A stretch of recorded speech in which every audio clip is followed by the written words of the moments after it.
Thanks, Gigi. It's always a treat when you play the flute. Good morning. I am the Reverend Dr. Stephanie May in my civilian role today. Thanks to our interns for leading worship today. So welcome Mr. John Newhall to the pulpit for the first time this morning to preach, and also Ebony as worship assistant. And I welcome to all of you who may be visiting today. And it's always a joy and a pleasure to have new folks enjoy our space. If you have any questions, please reach out to myself or to Ebony or John or anyone of our friendly community during coffee hour. If you have additional questions about First Church in Boston, you can also look at the website. And we do have a number of things going on, so much so that I thought I would bring a helpful prop. In particular, October 18th, this Saturday, is a really busy, full day. So here is my poster to help you remember my message, okay? So the first, and I know you can't read all this far away, but that's okay. There is the annual John Winthrop's School for Young Children street fair will be on Saturday morning from 10:30 to 1:30. If you are available to come by and help our wonderful RE folks with either setup or with the activity with the kids at all between 10 and 2, please reach out to myself or Nancy Olson during coffee hour or by email.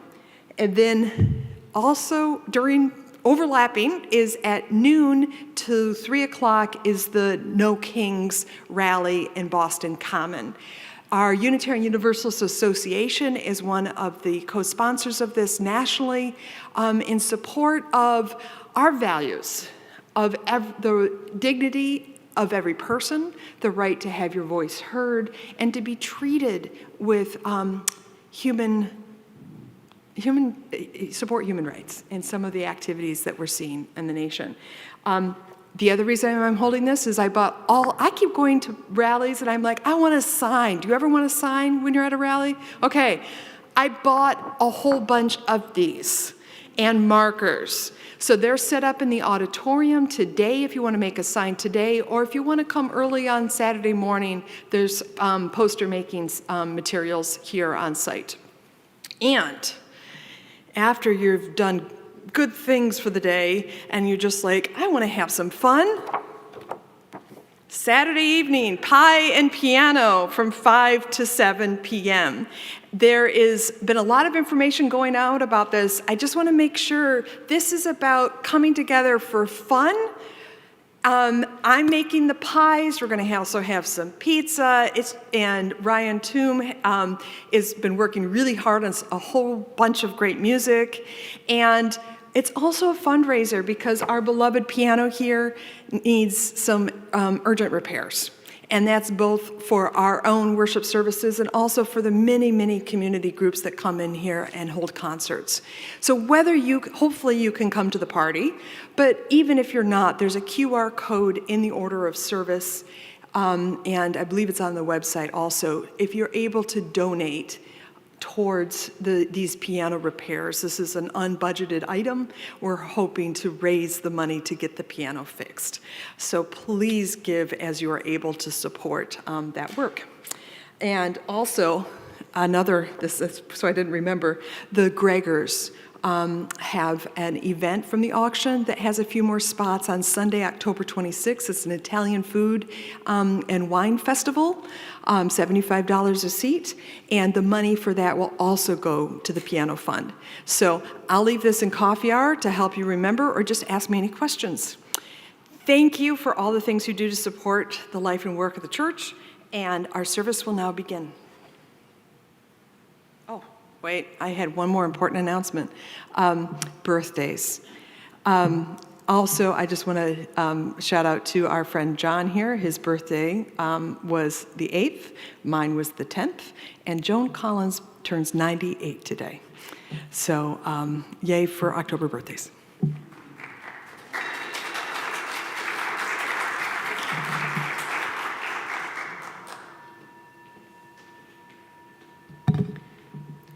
Good morning. Welcome. My name is John Newhall. I'm one of your intern ministers here at First Church. I also serve as vice moderator and trustee on your UUA Board of Trustees. On this Indigenous Peoples Day weekend, I thought it would be particularly apt to start with a land acknowledgement. First Church Boston acknowledges that we gather on unceded territory of the Massachusetts people who have stewarded this land, its marshes and waterways for millennia. We acknowledge the painful history of violence and forced removal of Indigenous people from this territory, and we honor and respect the many Indigenous peoples still connected to this land on which we gather. Whether you're here for the first time or you've been coming for years, we welcome you. Whether you have been a lifelong Unitarian Universalist or came from another tradition or never set foot in a congregation before, we welcome you. Whether you find meaning and truth in faith and spirituality or you don't find those concepts useful or you're still sitting with the mystery, we welcome you. Whether you walked in, rolled in, or crawled in, we welcome you. And whether you're attending on site or online, we welcome you. Whatever baggage you carry with you, we invite you to set it down and settle into this place as we seek truth and love together as a community. Our chalice lighting this morning comes from Reverend Erica Hewitt. The chalice, a symbol of Unitarian Universalism, arose as a beacon of hope in an atmosphere of tyranny. The chalice arose as a sign of promise that the marginalized would neither be forgotten nor ignored because they are beloved and precious from the perspective of the holy.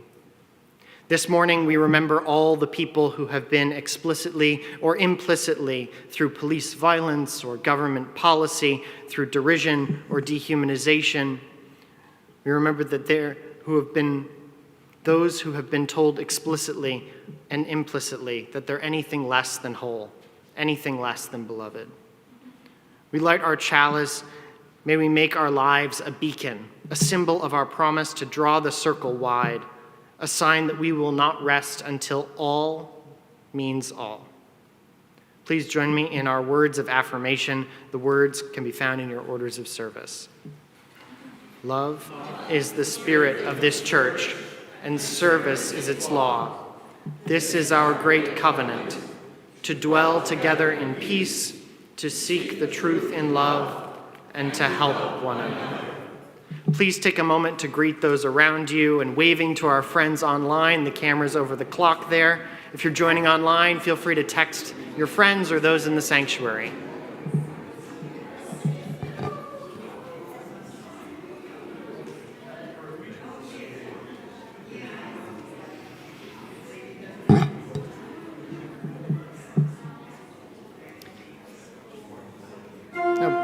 Please remain standing and join in singing hymn number 145 in your gray hymnals as Tranquil Streams. The word.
This morning, I have a game of make-believe.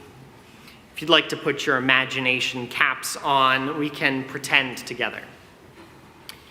Raise your hand if you've ever been to a baseball game. Lots of hands, lots of hands. How many of you follow a team you think of as your team? Slightly fewer, but still a lot of hands. Okay. Well, I have some bad news. Here's the game of Let's Pretend. Remember, I need you to imagine this. I've just received an advance copy of a statement that will be released tomorrow by Governor Healy. Let's see what it says. It's very surprising. You won't believe it. Hear ye, hear ye. All citizens of Massachusetts, effective immediately, are hereby notified that baseball is now illegal within our borders. Yikes. From today onwards, it is absolutely forbidden to watch baseball, play baseball, or go to a baseball game. You can't even stand in your backyard with a ball and bat. If you must, buy a Frisbee. Don't ask why. We have reasons, and we mean it. No matter how old you are or which team you used to root for, you will be in huge trouble and go to jail for a long time if you watch or play baseball in the Commonwealth of Massachusetts, starting today. Well, so baseball is now illegal. What is each of us going to do? Let's pretend. What would you do if you could go to jail for playing baseball or watching it?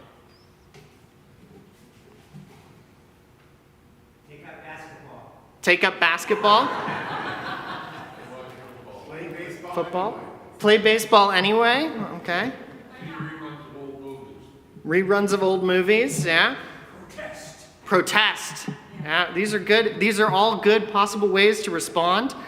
Maybe this new law doesn't affect you, so you should shrug it off.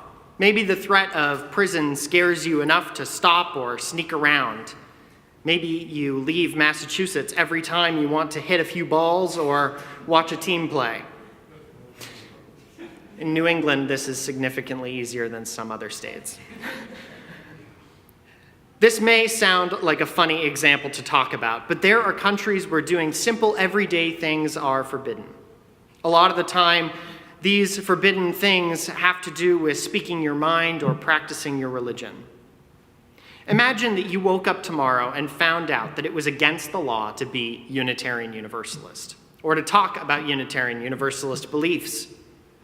Now that's a pickle that some of our religious ancestors faced. Nearly 500 years ago in Europe, people got tired of being told that there was just one way to practice religion. They began to read the Bible themselves, and they thought about it, which meant that they started coming up with new religious beliefs. These brave people began to practice being Unitarians, even though it was forbidden. They could get in a lot of trouble, and they did. Some of them said, I'll stop. It's not that important to me. I'll go along with whatever we're supposed to believe. Some of them said, I'll be a Unitarian in secret, with just the people I trust. And in public, I'll pretend to be doing what I'm supposed to be doing. And some of them said, I'm out of here. And they left the places that were most dangerous and tried to find countries where it was much safer to be a Unitarian. And a few of them said, nope, I'm going to be a Unitarian anyway, and I'm going to talk about my beliefs, even if it gets me into trouble, because I can't deny my conscience of faith. The truth is, we needed all those early Unitarians, the ones like Michael Servetus, who died because of his courage and his faith, the ones who fled to other countries, like Faustus Socinus, and ones who practiced and taught Unitarian beliefs in secret. And maybe we even needed the people who said, it's not that important, because they got to make a choice. It's important to look at our history critically, to look and see the good, the bad, and the complicated middle. You'll be happy to know that it is safe to play and watch baseball in Massachusetts, but I hope you're also happy to be UU. Let's be grateful for the people throughout the past 500 years who've made sure that we could inherit this faith and take care of it for the next generations. Now please join in singing Go Now in Peace as the children head off to their programming.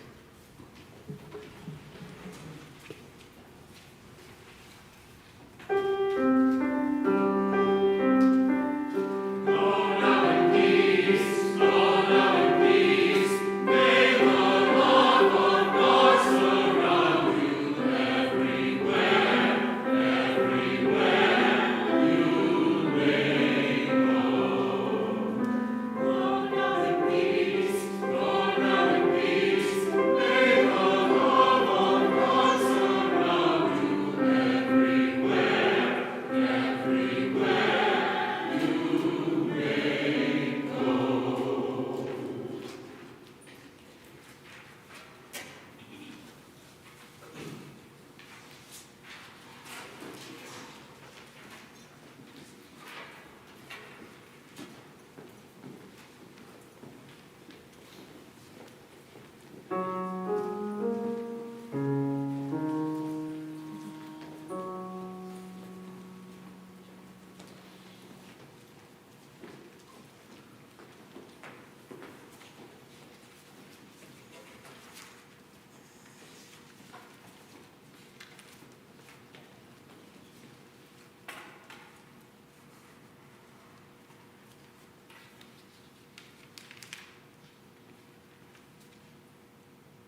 I invite you to join me in a time of prayer and meditation. We take a moment to turn inward and acknowledge the sacred within us. Spirit of life, thank you for the light of community. May it shine when the path seems too dark. It is with gratitude that we find ourselves here in this moment, in this place, to tend to our spirit no matter how it may show up. Source of peace, continue to walk alongside us as we push back against injustices, attacks on our freedoms, and the quiet woes that we carry in our hearts. God of compassion, please bless the space between us and among us. Let us take stock in what is important and what is worth letting go of, so that we may be our best selves. We ask for forgiveness for the times we were impatient with others and with ourselves. We ask for forgiveness for moments in which we fell short of living our truth. May we not hold these moments in shame in our hearts, but use them as an urging to manage things differently next time. We hold in our hearts communities who are impacted by being under-recognized, under-sourced, and underserved, who are pushed to live in a mode of survival and are denied the opportunity to flourish, to bloom. We hold in our hearts those who are struggling with both their mental and physical health. May the help they need meet them at the door of hope. We hold in our hearts all the children, both near and far, and the parents, grandparents, caregivers, and communities that shield them from the horrors of this world. In all things, help us to remember that glee is an action word. Help us to be bold in proclaiming that joy is resistance and love has no bounds. Entering now into a moment of stillness, may we rest in this love.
Giving and receiving are sacred practices. Your presence online and on site is a gift. Your dedication and work in this community are gifts. We will now take a moment to gather our morning's offering to sustain the ongoing life of our community. Please give from the heart, knowing your contributions directly help our programs and community members.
Good morning.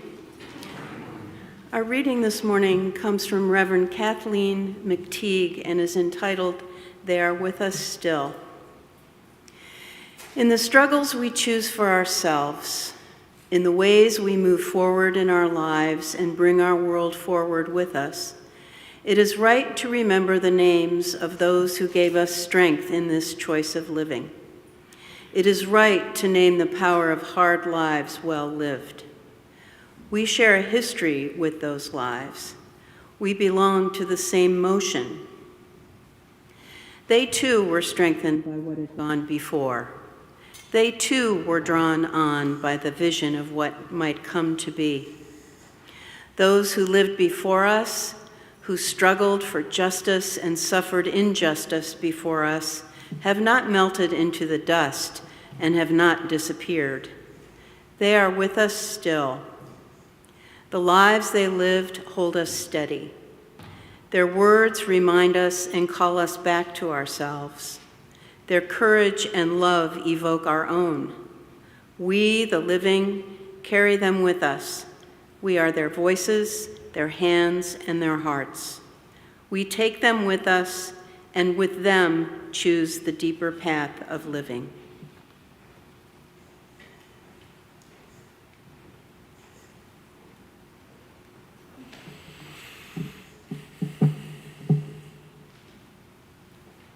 My passion for history is rooted in the stories of people I grew up with and the places I lived.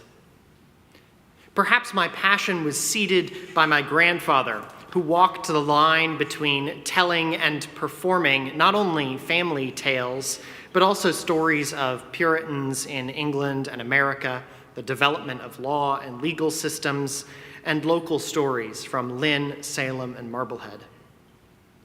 Whatever story he embarked on was prompted by conversation about some current event or idea.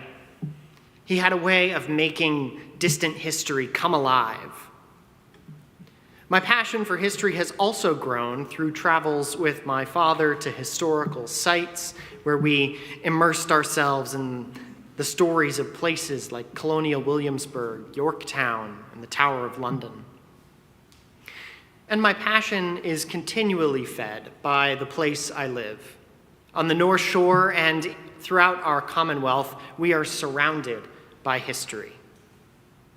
A mentor of mine, Unitarian Universalist minister Reverend Kathleen Rollins, wrote, quote, "Throughout history, we have moved to the rhythms of mystery and wonder, prophecy, wisdom, teachings from ancient and modern sources, and nature herself," end quote.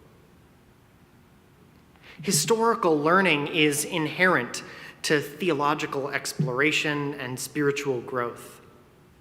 And we UUs are called to engage with history not only to learn and grow personally, but also to discern beliefs, values, and actions in the context of those who came before us. It's a common saying attributed to Grace Lee Boggs, a civil rights activist, that history is the story we tell about ourselves. We are called to remember that history is not only about the past. Every day, individually and in community, we are creating history. As UUs who hold transformation, justice, pluralism, interdependence, generosity, and equity as core values rooted in love, we need to ask so many questions. Questions like, whose story is this? Who's telling it? Why? In these current times when it feels like nearly every value we're committed to is being challenged and undermined by competing stories, engaging with history has become ever more critical. We must broaden our history beyond our often used monsters and heroes dichotomy. As a historian with a particular focus on enslavement and indigenous history, I am consistently engaging with the diabolical and monstrous. In fact, I titled this sermon "The Echo of Monsters," but it might better be named "Echoes of Monstrosity." Because when we explore history, we engage with humanity and encounter stories of the heroic and monstrous deeds of communities and individuals. Now, our society has a fascination with ancestry and genealogy. I'm obsessed with it. But the oldest, largest, and most preeminent genealogical society in the United States sits just 2 blocks from where we are here. We use our ancestry, that's New England Historic Genealogical Society, for anyone who was wondering. We use our ancestry to create connections that span centuries. On this Indigenous Peoples Day weekend, it seems apt that we turn to the writing of Tink Tinker, George Tinker, an Indigenous liberation theologian. What is important, Tinker wrote, in terms of Indigenous day-to-day existence in Indian communities throughout North America is that we understand our ancestors continue to live in very real ways.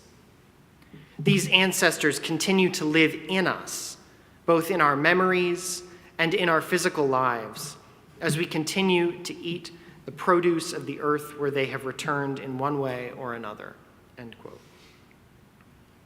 We heard this sentiment echoed in this morning's reading. They are with us still. Ancestors connect us to our past, and we look not only to our personal ancestors, but to our community ancestors as well. This congregation has, since the beginning, existed in relationship with my home church in Salem, Massachusetts. When the Winthrop fleet landed off Salem in 1630, the voyagers rejoiced at the prospect of worshiping in Salem's church, only to be rebuffed. Hence, they moved south to Boston. Let's set the scene. 5 cannons fired in the early hours of Saturday, June 12, 1630. The Arbellas firing announced the arrival of John Winthrop's fleet in Salem Sound. Weaving the passage between Baker's Island and Little Misery Isle, they dropped anchor. William Pierce, master of the Plymouth, went ashore to personally alert John Endicott, the outgoing governor of the colony, of their arrival. In the afternoon, Pierce returned to the fleet with Endicott and Salem minister Reverend Samuel Skelton.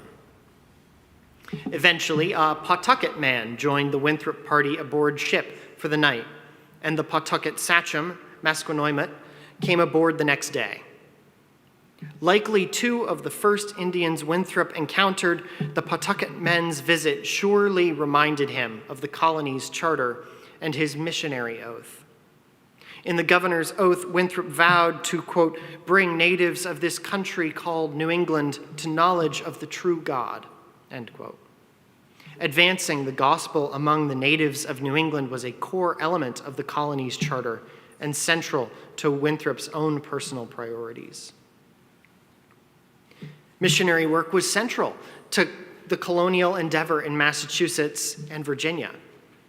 This congregation is tied to that missionary work, as is my home church in Salem. From the land acknowledgments, and even the name and seal of the Commonwealth, the echoes of colonization persist. Our history can be sanitized to create a hero and monster dichotomy where European settlers often take on the role of hero. Salem, too, is very publicly confronted with the echo of monstrosity. Every October, on Indigenous Peoples Day weekend in particular, over 1.2 million visitors descend on Salem, Massachusetts. This number has steadily increased each year, and the season's arrival progressively gets earlier and earlier. Roads close and sidewalks become unnavigable. Each year, Salem's tourism season gets longer and persistently more intense. What happened over 3 centuries ago continues to define Salem's identity. Salem is a place where tragedy became tourism. I'm a little nervous about my drive home today. I remember walking downtown as a young child and having monsters, costumed strangers, jump scare me, popping out from behind what 11 months out of the year are harmless corners, targeting young kids. I was disturbed a week ago to read a Reddit post from a local mother whose child was brought to tears by this same experience, and most commenters responded from, "Well, you shouldn't have moved to Salem." Just a few weeks ago, a young woman I befriended from Northern Ireland had been visiting Salem and remarked that she was, quote, "shocked people actually live here." Yeah. For so many, Salem is nothing more than a theme park, a witchy version of Disneyland.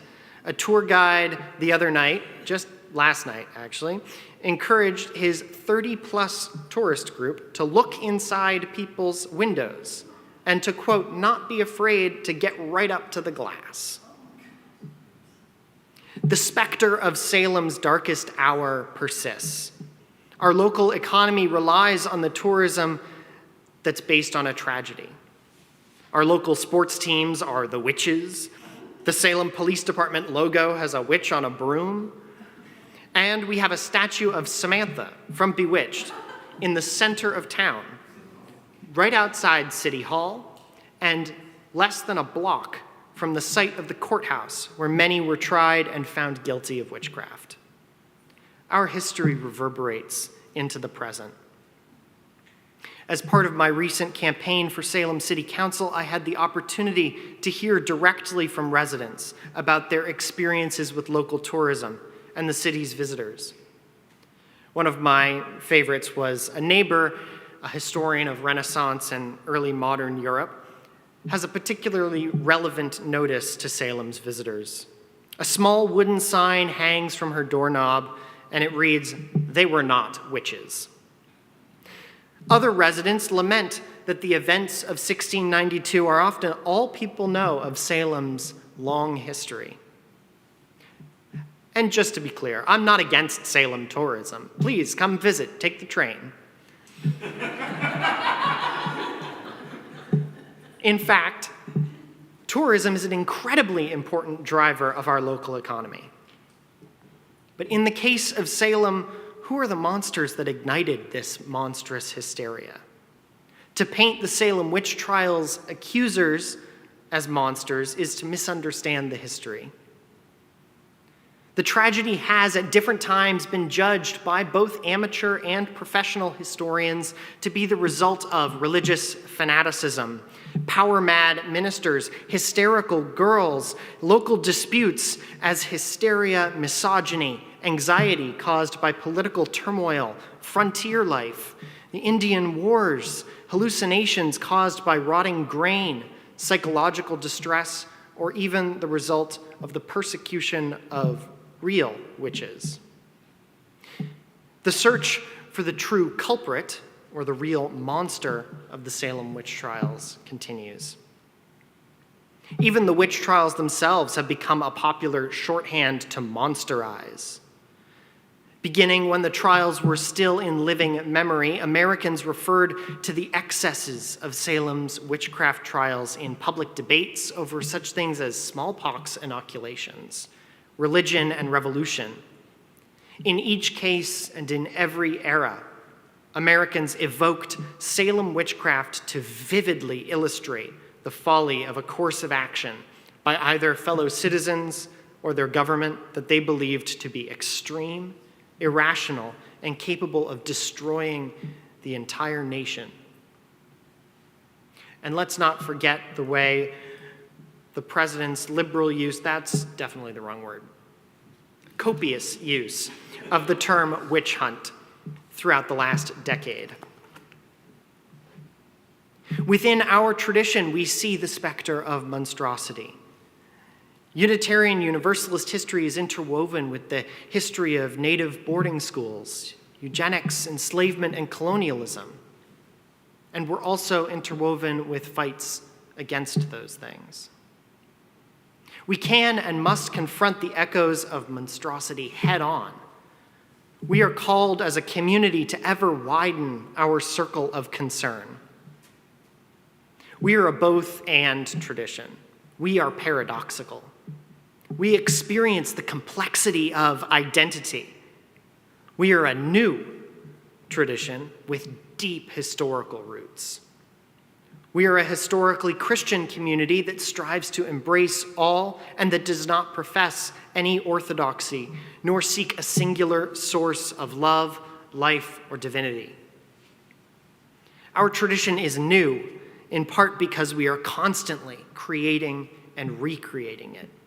And our faith must be new, because we are always already widening the circle of concern so that we can learn more, grow more, and love more through community. In telling our stories, we construct heroes and monsters that may reflect our anxieties and our yearnings. Our histories are just as much about us as they are about our subjects. As we gather here, we have chosen to seek truth through this community, through relationship with one another and our histories. So hear this morning's sermon as a call to reimagine, to transform our relationship with stories, the stories we tell ourselves. Our historically Christian tradition can lean into that history and find community and strength from our theological ancestors. We are the inheritors of an incredible and complex tradition. We are called to grapple with historical monstrosity. We are called to ask how we as Unitarian Universalists experience, hear, and learn from the echoes of monstrosity and respond with love.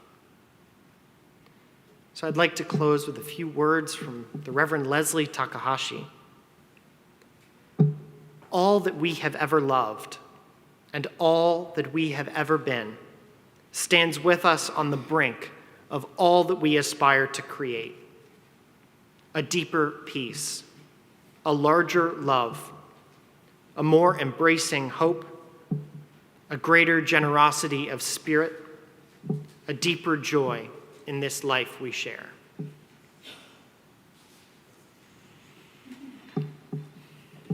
Please rise in body or in spirit as we join together in singing our final hymn this morning. It's number 1051 in your teal hymnals, We Are.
please join me in reciting the words of our chalice extinguishing, which can be found in your orders of service.